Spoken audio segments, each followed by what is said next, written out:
कहानी की शुरुआत एक जू से होती है। उसके बाद हम पाई पटेल को देखते हैं जो कनाडा में रहता है। उससे मिलने एक राइटर आता है जो पिछले 2 साल से अपना उपन्यास पूरा करने की कोशिश कर रहा है, पर उसका उपन्यास पूरा नहीं हो रहा है। तभी उसे पाई के अंकल मिलते हैं। वो कहते हैं कि अगर तुम्हें अपनी किताब पूरी करनी है तो तुम पाई से मिलो, उसके पास तुम्हारे लिए एक कहानी है और उसे सुनने के बाद तुम्हें ईश्वर पर विश्वास हो जाएगा। पाई कहता है कि इस बात का पता नहीं कि तुम्हें ईश्वर पर विश्वास होगा या नहीं, पर मैं अपनी कहानी जरूर सुना सकता हूँ। और इसके बाद इस फिल्म का फ्लैशबैक शुरू हो जाता है जहाँ पर पाई के बचपन के बारे में दिखाया जाता है। बचपन में पाई का पूरा नाम पिसिन पटेल होता है जो एक स्विमिंग पूल के नाम पर रखा गया था। स्कूल में सब बच्चे उसे इस नाम से चिढ़ाते थे, इसलिए उसने अपना नाम बदलकर पाई रख लिया। बचपन में पाई सभी धर्मों की आराधना करता था। वो मंदिर, मस्जिद और चर्च जैसी जगहों पर जाया करता था। बचपन में ही उसमें नमाज पढ़ने और पूजा करने जैसी आदतें थी। इन सब चीजों में पाई की माँ उसे हमेशा सपोर्ट करती थी। वो कहती थी कि पाई अपने सवालों के जवाब ढूंढ रहा है और एक दिन इसे इसके जवाब जरूर मिलेंगे। लेकिन पाई के पिता हमेशा कहते थे कि धर्म एक अंधकार है और जितना इसमें घुसोगे उतना ही डूबते चले जाओगे।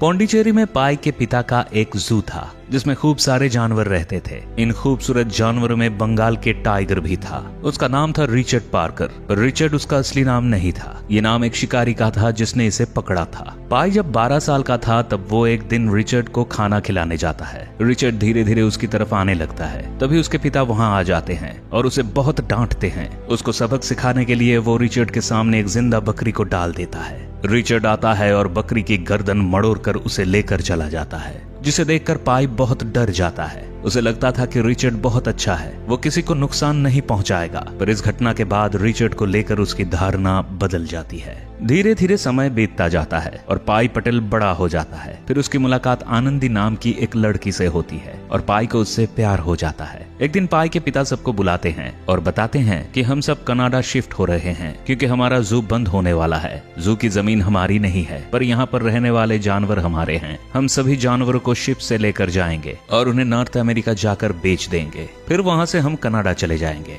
लेकिन पाई उनकी बात से सहमत नहीं होता। वो कनाडा नहीं जाना चाहता है। पाई अभी 16 साल का है तो वो अपनी बात भी नहीं रख सकता। उसे अपने पिताजी की बात माननी पड़ती है। कनाडा जाने से पहले पाई आनंदी से मिलने जाता है और उसे इंडिया छोड़ने के बारे में बताता है। पाई बहुत दुखी है, वो कुछ नहीं कर पाता। आगे हम देखते हैं कि पाई अपने परिवार के साथ जहाज पर है। पूरे जहाज पर सिर्फ पाई और उसकी माँ ही वेजिटेरियन है। बाकी सब लोग मांस मछली खाते हैं। उन लोगों को जहाज पर वेजिटेरियन खाना नहीं मिलता, जिससे उन्हें बहुत परेशानी का सामना करना पड़ता है। खाने को लेकर पाई के पिता का झगड़ा हो जाता है, लेकिन वो किसी तरह से एडजस्ट कर लेते हैं। अब धीरे